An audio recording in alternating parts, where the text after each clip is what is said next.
अस्सलाम वालेकुम। Asia 41 news के साथ मैं हूं आपकी मेजबान मुतरबा यूसुफ। खबर शामिल करते हैं जंग से। हमारे रिपोर्टर राना शाहिद के मुताबिक टाइगर फोर्स जंग असिस्टेंट कमिश्नर जंग इमरान जाफर की हिदायत पर टाइगर फोर्स वॉलंटियर्स एहसास कफालत सेंटर हॉकी स्टेडियम में अपने फ्राइज जारी रखे हुए हैं। आज हजारों की तादाद में खवातीन को सुबह 9 से शाम 6 बजे तक मेरिट पर बिला ताअत्तुल रकूम की अदायगी जारी रही। टाइगर फोर्स वॉलंटियर्स ने बुजुर्ग खवातीन की मदद और रहनुमाई की और आखिरी खातून की रकम की अदायगी तक सेंटर पर मौजूद रहे।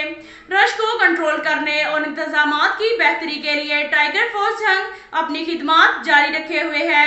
शान Nazir Khan coordinator tiger force Jhang, Adnan Baloch focal person tiger force Jhang भी शामिल थे। अब तक के लिए इतना ही काफी है। मिलते हैं अगले बुलेटिन में, हमारे साथ रहिए।